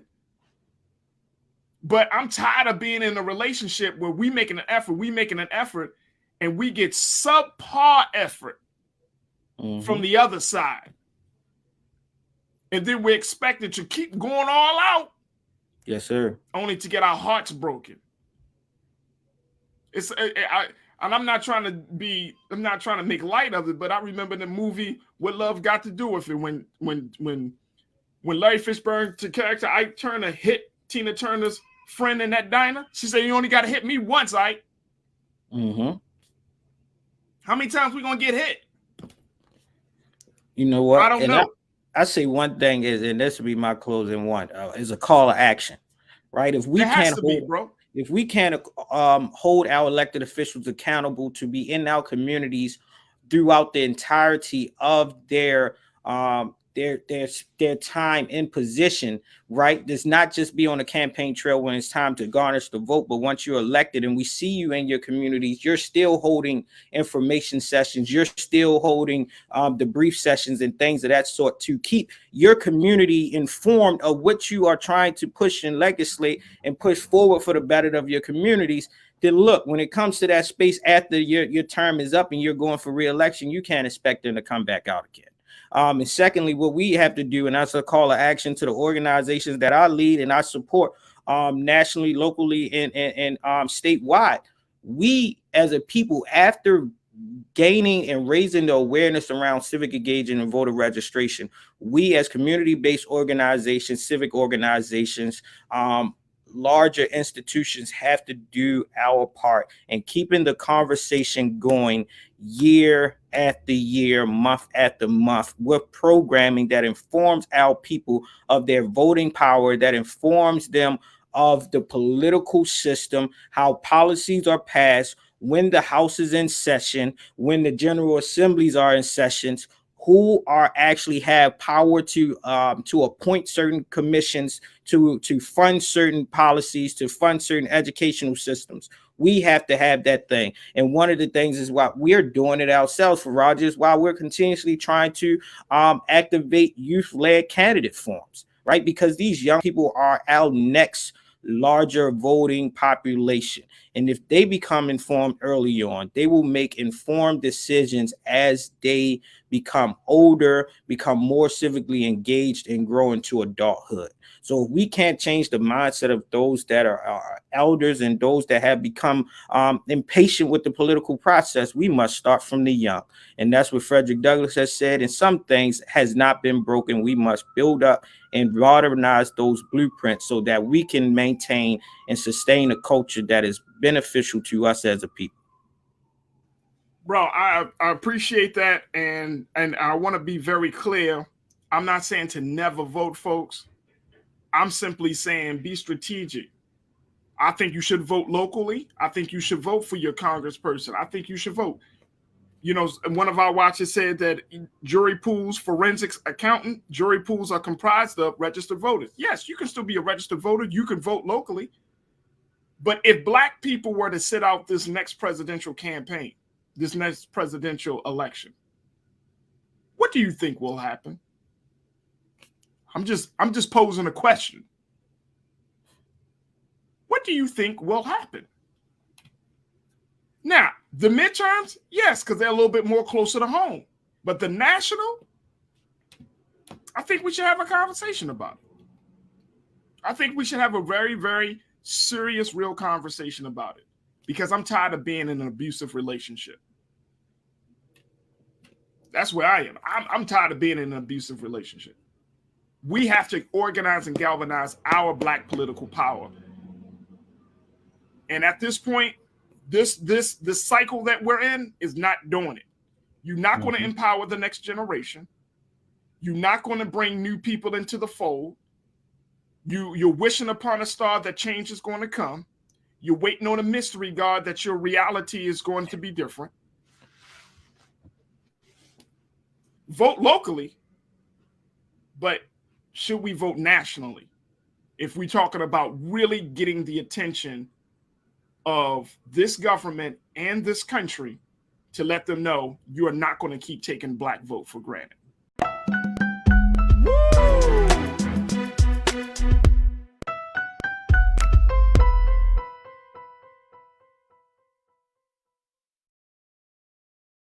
Oh, I wanted to talk about this. Lise brought this to my attention, folks. I had one thing in mind, but Lise brought something to my attention. And look, check this out. I was just like, I was going back and forth, like, do we have a big conversation or smaller conversation? But I was like, you know what? Let's have a smaller conversation. This is Lisa's idea. So Lisa shared with me that Walmart has a Juneteenth. They had a Juneteenth ice cream that they released under their brand called Juneteenth ice cream. But it came under their brand of Great Value. If you've been to Walmart, you know the Great Value brand is Walmart's brand. But they had a Juneteenth ice cream, and apparently this ice cream was so offensive that Walmart decided to take it off the shelves, calling for us to ask the question, you know, when you're talking about commercializing off of Juneteenth, like what is the boundary when you commercialize off of Juneteenth? Now, here's the thing about this ice cream. Take a look at that. Look at this. Look at this, y'all. Y'all see that? They apologize for selling Juneteenth ice cream, but let me just say that did we not say that this was going to happen?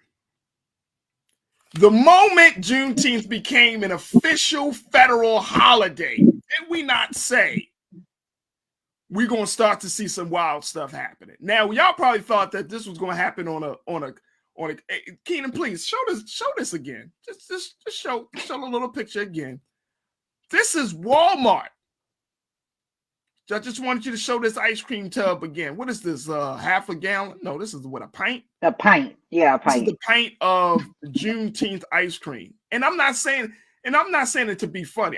I'm bringing this up because as we get closer to the holiday, we're going to see a lot of people. Look at this. Look at this. I want to just hold a picture there. On the side, y'all can read the side. Share and celebrate African American culture, emancipation, and enduring hope. by eating ice cream? Yeah, see, here's the thing on this, because a All right, lot of Lisa, people go ahead. Come on. been going through this on social media, and I've been seeing it. That's why I sent it to you, because I've seen people post this, and there's like two sides of the spectrum.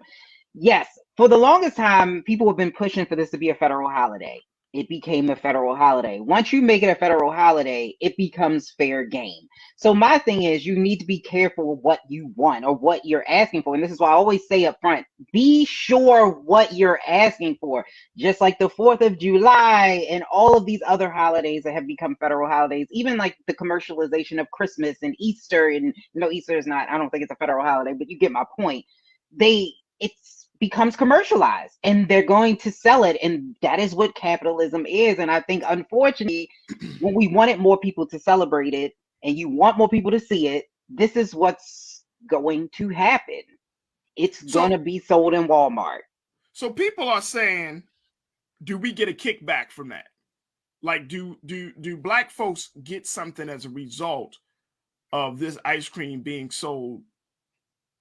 Like, shit, if Walmart's saying we're now introducing Juneteenth ice cream, where we are supporting, black young people, black youth, would it make a difference? Would it be a different conversation? No. If Walmart said the proceeds of our Juneteenth ice cream will go to black youth and teaching them STEM, would that make a difference, Iman? It could make a difference, but I'm trying to understand the concept of the ice cream. Like, let's say they have 4th of July ice cream. They'll have vanilla ice cream with like blue, red, and white sprinkles in it. So what does Juneteenth ice cream look like? Is it a bunch of double chocolate with extra chocolate chips and just black? It's red. Is it? No, let me. Let's like, what is this? Now. Actually, the flavors might actually be good. Let me just share it. It's a like the concept of just what the Juneteenth taste like. Like, what? Let me tell you. What would Juneteenth like be composed of? Juneteenth is composed of a swirl of red velvet and cheesecake. That's what this ice cream flavor is. Red velvet and cheesecake. So a lot of people were upset by that too, because they said it should have been butter pecan or maybe vanilla, since that was created by. Hold on. What is this thing that black people have? What do we have with butter pecan? I love some damn butter pecan. I hate butter pecan. Do you? Yes, I do. Yeah, I'm not a butter pecan. I know I'm gonna lose my. I know people black.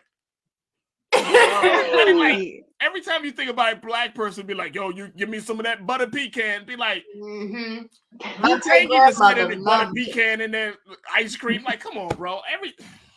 But it has some historical meaning to it. So maybe they should have got black people to, when they did this, maybe they should have had more black people in the room. Honestly, I don't think that would have made a difference. I think some people would have just been upset just in general to see this commercialized.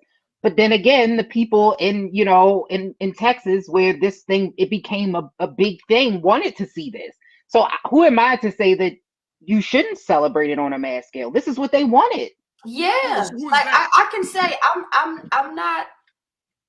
I can't find offense in this. Like, it's like, really? Okay, why? I understand it being commercialized suddenly and celebrated suddenly because of the federal holiday. That could be offensive, but like, I'm not mad at the concept of creating ice cream celebration of Juneteenth. Like, I'm trying to figure out where to be upset at. Like, here's the thing. Like, I think here for me, I think the offense is, if this is supposed to be, this is not just a holiday of ritual. This is like a holiday of historical. It's like a historical moment, right? This is a major, quote unquote, a major time in American history. Correct. Where you're talking about the last of our people who have been enslaved are finally free. That's a significant moment, right? Correct. According to the American history. So what we asked for, though. Like we asked for freedom, not ice cream. That's right. But we people asked for to celebrate it on a bigger scale. Like if we start seeing Juneteenth flags and how they commercialize 4th of July. But the 4th of July is not a black holiday. It's not. Right. So, for example, like if we saw, and I mean, we see this, I think we see this with Black History Month. I think companies have gotten a lot better in celebrating Black History Month. But if you saw a company be like, hey, come down to your local mattress discounter where we got that Black History mattress just for you, and while you're at it, you can make some black babies. You'd be like, what the hell? We got the dashiki sheets in the back for you. The dashikis, and you know what I'm saying? And then, I don't think this to me doesn't. So the reason why, because if good people in Galveston, Texas, they celebrated this on a mass scale there. They really wanted more people to celebrate it. That's why this was pushed for a federal holiday. This goal to push was created and started by Black people. So who am I to say that no? Now, should Walmart have said, hey, let me find a black, now they do have other ice cream in Walmart, let me be clear, that actually is made by a Black ice cream maker. But you know how Walmart does. They always gotta have a name brand, and then they gotta have great value. Mm-hmm. Right. So I guess they was given, if you don't have, it was given the pennies. Ben and Jerry's didn't do it. So Walmart said, hey, Ben and Jerry's, y'all can't do it. Y'all can't, Briar's, y'all can't do it. Turkey Hill, y'all can't do it. All right, bump it then. We got it. Now look, let me. Janine checked in. Look, I don't like Janine sometimes because she always thinks she's funny. Go ahead, Janine. Janine said it gotta be strawberry chocolate and mint chocolate chip, red, black, and green. Janine, please stop. That combo. See, that's what I'm Janine, thinking. It's gonna be stop. like red, black, and this you going look. This you going to post. Hey, Hey, butter pecan from Turkey Hill is the shit. Take his black card. No, It is that. Listen, you don't eat. I'm gonna take it, Janine. No. I'm gonna take it. Give it to me. I need your mail by Saturday. No I one need likes butter pecan. No, nobody. No, we Black. It's butter pecan. No. Here's the thing. What I think is going to be the problem is that it opens the door. So if you have Juneteenth ice cream, then have you haven't seen the napkins and the plates? What's stopping you from being like, hey, we know Black people love sweet tea, Juneteenth sweet tea. I'm glad it wasn't watermelon. Now, if it was watermelon, I would have been like, now, that's still we got. Now, can we check this out, and then check this out, because I love watermelon. So I don't know. Like, I do too. I love watermelon. So if somebody said we having a Juneteenth holiday, sale, and watermelon chicken is on sale, no, that's twist just a little bit. That's offensive. Yeah.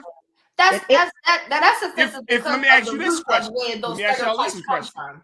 If a black store were to have a Juneteenth sale, like a Black food market, and I don't know, they might be very, they're not too many Black food markets, but Black food markets say, hey, we got a Juneteenth sale.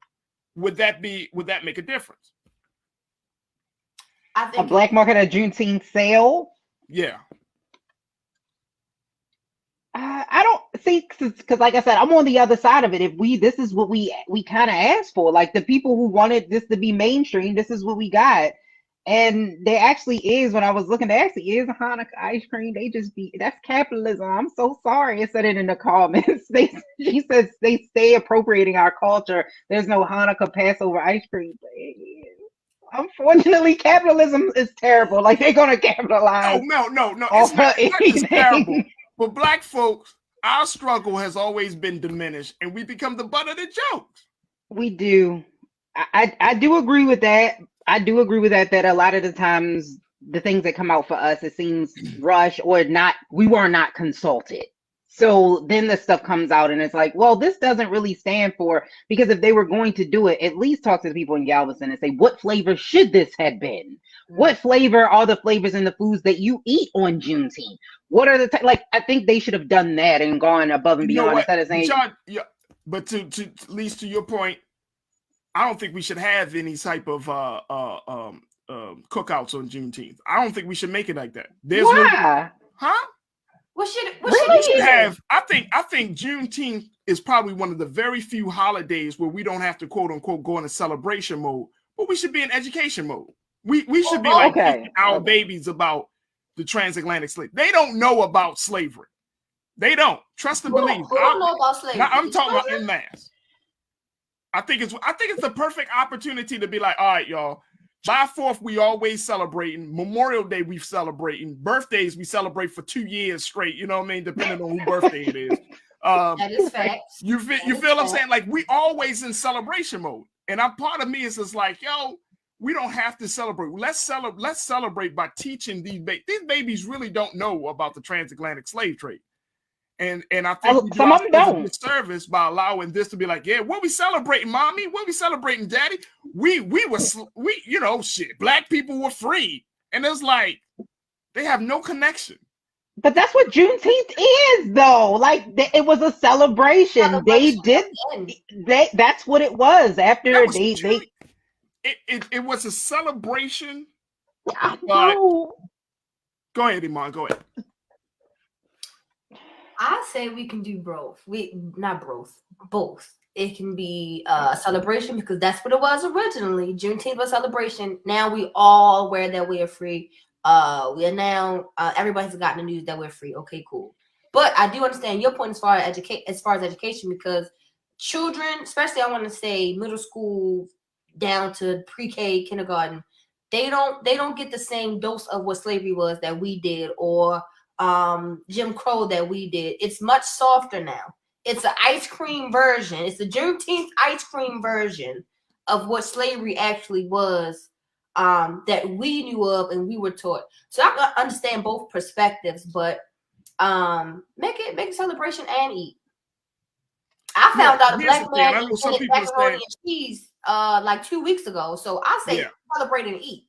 Yeah, but my thinking is, we always celebrating, and I get it. I'm trust and believe. I'm not trying to rain on anybody's parade here or anybody's picnic, but I'm just saying, when do we start educating?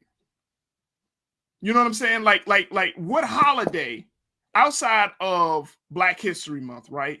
Most of us Black children, they know February is Black History Month. But if we want to drive home the point that Black history is every day of the year, and then this holiday comes around, then it's like, okay, because case in point, when Memorial Day comes around, do we talk about Black soldiers? No, most likely we don't. We just see it as a day off. When 4th of July come around, do we talk about Christmas addicts? No. Some of us probably don't even know who Christmas addicts is. Right. Definitely don't celebrate. You know what I'm saying? Like we not. If these major holidays come around, this could be this is revolutionary. I'm thinking that when these major holidays come around for the country, that is also an opportunity for us to have some different conversations with our children and with each other.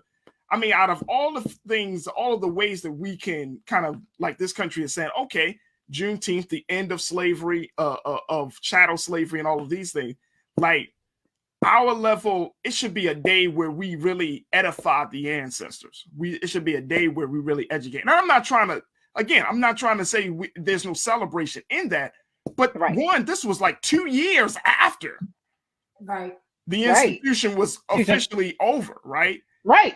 So a lot of our people were still left in that situation. And it's like, really, what are we celebrating when we didn't even get all of our people to know that the institution was over? There's nothing to celebrate. It was like, damn. It's, you know what I mean? That's how I get. It's like 2 years later, like, damn. Yeah.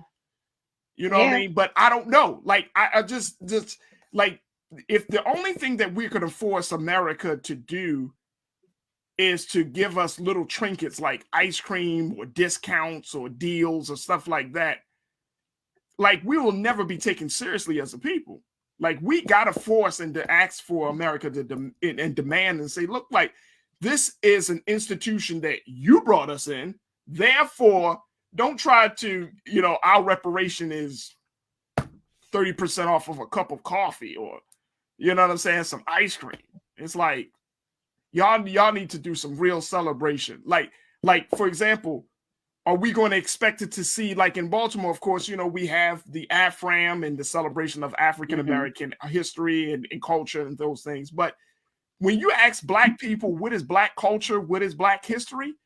Then it's just like 1,000 different answers, and that's fine. But at the end of the day, it's like we're still not on the same page about certain things that has happened to our people. And I think that just needs to be emphasized. That's all. I agree with education. I agree that we need to do more education. I agree with you.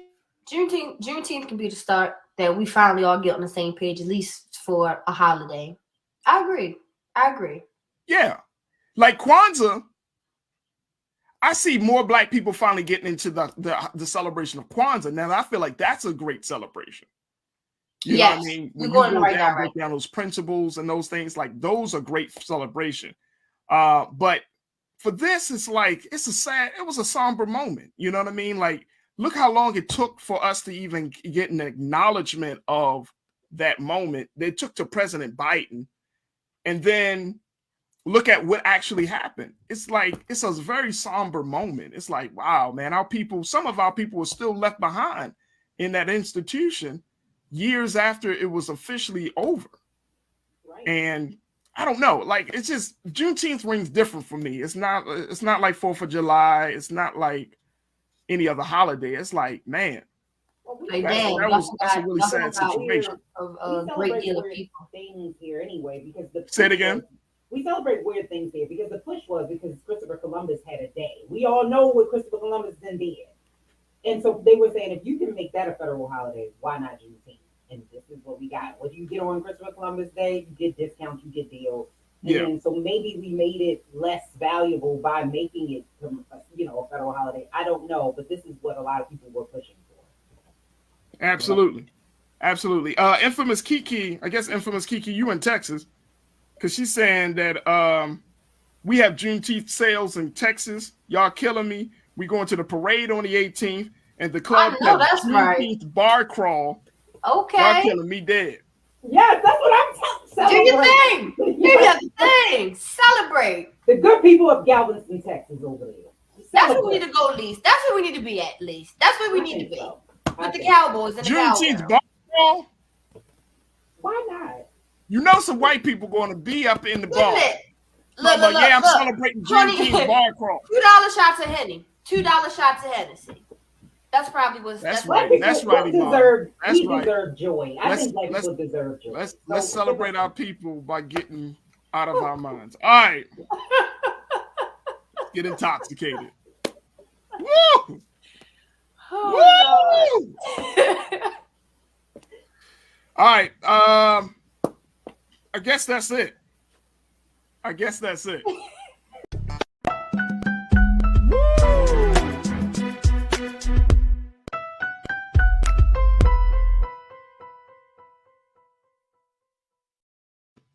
Folks, imagine this. A friend of yours, or really a colleague, has invited you to her wedding. Now, you know this colleague because you guys have, work in the same circles. You are a business owner. She's a business owner. And, you like her. You trust her. And when she invites you to the wedding, you feel honored. You feel happy. You feel like, you know what? This is not just a business relationship, but this is also leaning and working toward a personal relationship. You get to the wedding, and guess what? The wedding is beautiful. It's on the outskirts of Orlando, Florida. You're seeing the water. It's a beautiful day. The sun is shining. Everything seems picturesque. The spirit of everyone there is high. People are excited. Your friend is the bride of this wedding. And she is absolutely gorgeous. Everything is laid out. You can tell that money has been spent. All the details have been considered. So once the proceedings go forward, you're just looking forward to having a great time. The nuptials are said, the kiss has happened, and guess what? It is time to have fun. So all of these things are happening. And you're thinking to yourself, what a great wedding. What a beautiful expression of the union of my friend and her husband. Where is the food? That's what you're thinking next. Where is the food? So when it finally comes down for the food to be served, it looks delicious. The perfect type of food for a perfect day. You have bread, you have pasta, you have all of the trimmings of some great food. And in a matter of moments, everything changes. People, even though there's a DJ playing music, even though the weather is nice, the venue is laid out beautifully, people eat a couple of bites of the food and they just sit there. No one's on the dance floor. No one's snapping their fingers or tapping their feet. They just sit there after eating a few bites of food. And then you feel it. Your mind takes you into a place that you never thought you would be. Essentially, you're high. This is just the situation that happened to one woman who was invited to her friend's wedding. She was given the opportunity to be a part of this beautiful union. And then when the food came out, she got high. 60 to 70 people got high at a wedding that happened back in February. And it is now just being discussed. And it's not just a typical high. Whatever the food was laced with, the cannabis that was used to be in the food takes people over. Men, women, elderly, and there were even some children that were present at the wedding, but they're still trying to figure out if children took in the food. This is the scenario, folks. I want to bring back culture crew member Shaquaya McKenzie as we talk about the unfortunate, crazy circumstances of one lady by the name of Miranda Katie, 38 years old, as she attended this wedding on February the 19th outside of Orlando, Florida, where guests fell ill soon after eating a dinner of salad, pasta, and lasagna that had been cooked with marijuana. What? Like, Shaquaya, part of me, when I was trying to figure out whether we should have a discussion about this story, I was like, Faraji, what do you want this story to be? What should the conversation be? And I said, okay, let's have a conversation about what should be the punishment. Mm-hmm.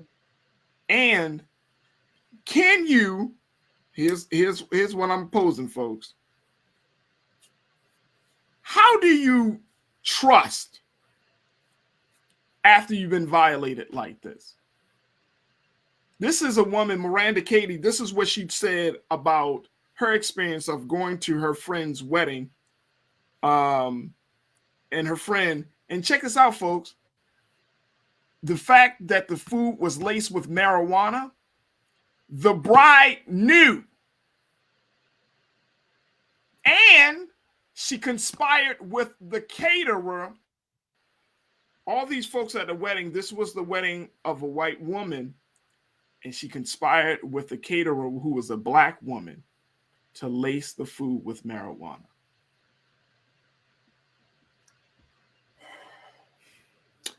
Keenan, can we put up what Miranda Katie said? She said, quote, we're all at events and gatherings regularly talking about her relationship with the bride. She said, crossing paths monthly, quarterly is a regular thing in this town. The bride has a great energy and vivacious personality.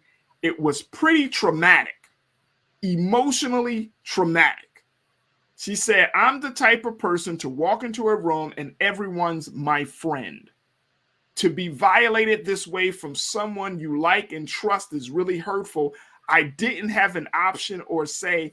Even if people avoided things like the olive oil, it was still in the bread, in the pasta. Shaquaya, There are a few things what that the I'm hell taking would you apart. do? There's Huh? a few things I'm taking apart, and I'm just gonna give it to you as it's coming to my head. If it was this potent, nobody tasted it. That's one. Two, back up for a second. Talking about punishment and consequences. If the bride requested this order from the caterer, I do not think the caterer should be held responsible. Though I understand the statute of tampering with a federal one scheduled drug carries up to a maximum of 30 years in prison. It doesn't matter who did it, who commissioned who to do it, who paid who to do it. It was done by the Black woman. So I hope if people hear me, they're not thinking that I'm petitioning a consequence for the caterer because she's Black. I am just thinking of the conditional responsibility that lays at the feet of those who invited the guest to have this meal and have this experience, which is interesting for me. The bride was arrested, but not the husband. So that indicates that the bride conspired in her mind. She conspired in her mind that this was an element of her wedding that she wanted, and albeit for her personal, whatever her personal inventory was in terms of why she wanted it, whether she thought people would chill, whether she thought it would be a good joke, it was completely insensitive to think or consider those who have, elderly, those who have to take medication.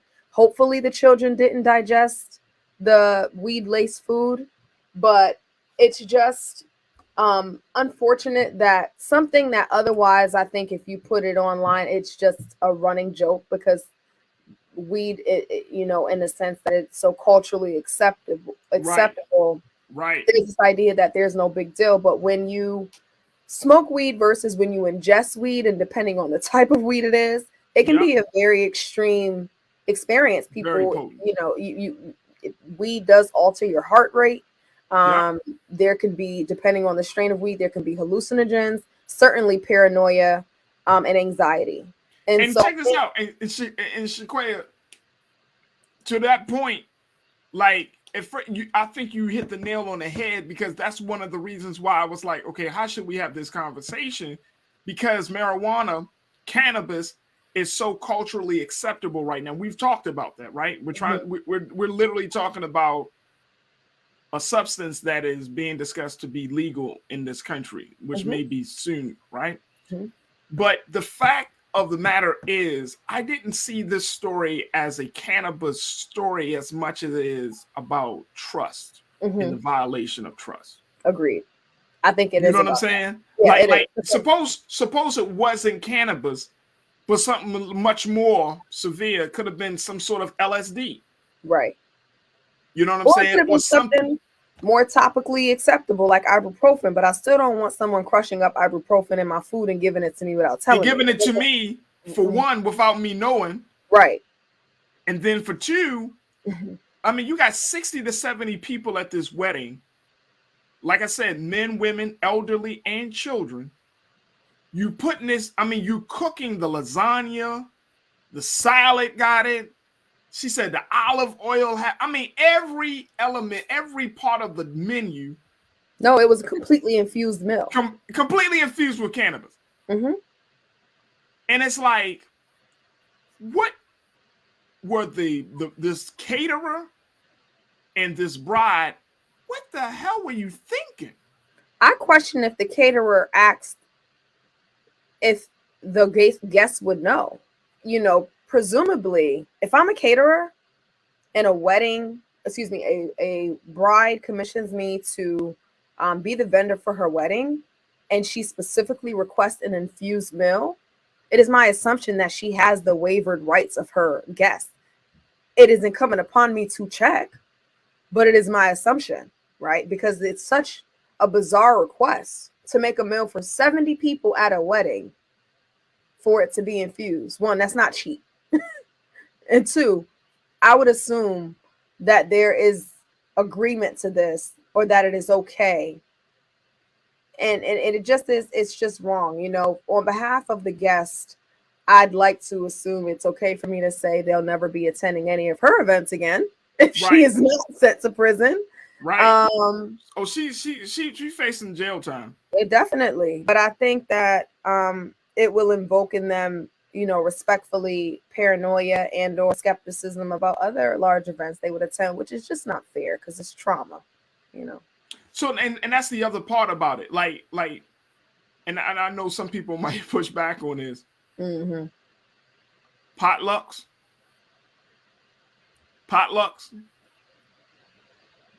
So sorry. I don't trust potlucks. I can't do it. I don't trust potlucks for. I can't do it. You know what I'm saying? Like, I'm at a point right now because my body is the way my body is set up, Shaquaya, that I need to have a level of accountability of who did what. You know what I mean? Like, when you cater somebody, at least you know, outside of what this woman did, but at least you say, okay, this is the caterer. If I have a problem, I have somebody that's going to be held accountable for it, right? Because I tasted the food came from the caterer, she's the caterer. Right. Potluck, you don't know. I don't know. And I think that's the thing. Like, this will make me so paranoid that I couldn't even trust a friend inviting me over to a small dinner. I would be like, no, I can't do that. I can't do it. Faraji, what happened? But no. It's such a rare and, you know, bizarre occasion. I'd hope people don't take this story to lace their concerns. Rightfully, you should be skeptical about, as you said, Faraji, unless you can truly identify where the food source is coming from. If you're not attending a restaurant, you know where it's coming from the kitchen directly. There's grounds to be skeptical of all of it, but I hope it doesn't lace people's concerns too much, because I've never heard of anything like this prior to this. I've never heard of it. Matter of fact, the reason that this story comes up is simply because yesterday, the woman, the bride, and the caterer were charged. They were charged yesterday with delivering marijuana and tampering with guest food, along with the misdemeanor of culpable negligence. Culpable negligence. Break that for.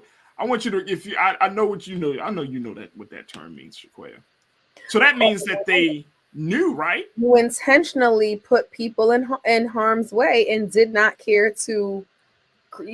So culpable negligence is, in short, doing harm intentionally without providing recess or occasion for the person upon which you are intending harm against to have an opportunity not to be harmed. Right. So it is, and by neglect, it's also indicating that there could have been more serious outcomes of the situation in terms or related to people's health, and you were not concerned with that, right? You neglected the well-being of people that were supposed to be in your care, so far as it relates to being your guest.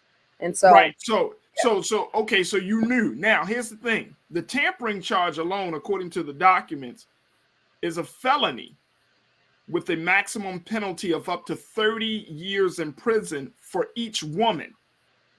Now I don't think they're going to get 30 years, right? But that is a serious penalty. I did not know. I mean, I've heard of food tampering, but I didn't know it carried. I didn't either. Up to 30 years in prison. I mean, can you imagine being in prison for food tampering, and you might be in prison longer than murderers? Or longer or just as long as a rapist. Because is this tampering? I wonder if it applies to roofies or to drug-induced. It probably. Well. And so my question would be, Shaquaya, do you think that is too severe for a situation like this, or is that just what these women should be facing?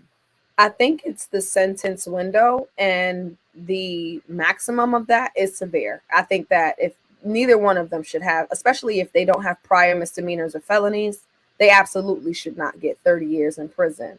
Now, I'd like for there to be room to think about, you know, probation, commute. I'm not sure how it No will type work of out. community service involving food. Not community service, but like a commuted sentence after a certain period, maybe 12, 8 to 12 months. But it's very hard for me to think about the maximum of this penalty for this case, even though it does, there was harm. There was harm. So I'm not trying to excuse that. And I certainly wonder what the guest of this wedding believed the right punishment would and should be. For the woman that was speaking in the article, she speaks more emotionally than more logically about what she thinks the consequence should be. She just knows that she was hurt, and it's hard for her to know that she was hurt by someone she trusted. But I doubt if all of these people that attended the wedding presumably loved or cared for this couple, they would want to see her in prison for long, and therefore there's room to think about, to follow the case and really see what people go on the stand and say. Let me tell you, if that happened to me, or if it happened to a family member of mine, or say my grandmother, because like I said, there were elderly people there. Right. Imagine this happening to your grandmother. I would want to issue some street justice first, and then let your ass sit in prison. You definitely got to go. You know what I'm saying? You be like you gotta get that at least that like you crazy. And I know that to Miranda Katie, she was like, I didn't even know. They didn't even ask me. Like some of these people probably would have gone along with it. Like, put a little something extra in my plate. Cracking up as you were introducing the story, because I was rereading the story and looking at the anecdote from the individual who attended, and it's just, I think it would not have been an issue if they forewarned people and gave them the option to participate in the meal or not. But unfortunately, that's not the case, and therefore they're going to have to suffer the consequences. We shall see what those are. Let me tell you something. People and Christopher Perkins say, no, you should never play with anyone's food. Lock her up for 30 years at least. Let me tell you something. Christopher, like, lock her up for 30 years at least. Well, I don't know why we even talking about, black people, behind black people say, go all in. We ask anybody black, they're gonna be like, what? My food? Lock right. Up. Yeah. Right. But I mean, all due seriousness, yeah, like the level of trust in violation I would feel would be way off the meter. I wouldn't be able to trust you. I wouldn't even be able to trust anybody. And it only takes one, right? I mean, this is a very serious incident. I'm not trying to make any light of the situation, because it could have gone left much more than it had. But I would not be able to trust people. I know I wouldn't. I'd be like, I went to a wedding thinking one thing, and I come back hot. Look, the lady Miranda Katie said that she felt like she was literally about to die. That's how serious it was. She must not have been a cannabis user, because she's like, she felt literally like she was about to die. So much so that she posted on her phone, she left a message in case I died, somebody can know what was going on. Mm-hmm. I mean, that's serious. Yeah. That is absolutely, and I mean, for people, and I've heard, and I'm sure you probably heard stories, Shaquaya, of people who have done things to people's food, and you know what I mean, or just done things like pranks and stuff. And nowadays, you can't do that to people, man. You got to be very, very mindful that some stuff, I get on my children about pranks and stuff, because some stuff stays with you for the rest of your life. Yeah. You know what I mean? You because you tap into a certain, like, you can create a fear, or you tap into somebody's fear when you do certain things like that. And that's the very serious side of it. That's the very serious side of it. It is. I pulled a really bad prank as a kid one time, and it scarred me for life to know how not to play with people. And it was with food, ironically, but not used correctly. So I'll leave spirit. Right. But there's what you did it leave a scar on the person you pranked? Yeah, I was at a friend's. I was like 6 years old, and we were playing with You everybody. wouldn't be a friend of mine, Shaquille. No. You know, everybody who goes to sleep first gets messed with. And in my 6-year-old mind, people were like putting toothpaste and ketchup on people's face, and I was like, "Oh, hot sauce!" And I put hot sauce on someone's face, and it got in their eye, and it was. Yeah, no, we don't play with people's food. We don't play with food on people. We don't. I was 6. Don't judge me. I was 6. Oh, we would not have been friends. No. The girl brings it up. No. Even 30 years later, I'd be like, her in years, but guarantee hey, so we cool? Sorry, Dominique. Dominique. Never cool, If you're Shaquille. watching this, my bad, Dominique. You know it was. I was 6. It wasn't there. I was not there. I was not there. But you don't play with people's food. You don't. All right, so I hope Miranda, Katie, and all those folks that went to the wedding of this lady, of this bride, really find. I mean, seriously, I hope they are all right. But more importantly, don't lace people's food with cannabis.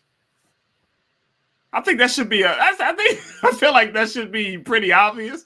But I just want to make sure that for any watcher out there, don't lace anybody's food with cannabis. Yeah, no, it's don't do those things. Don't lace people's food with nothing other than flavor and good seasoning. That's all I'm gonna say.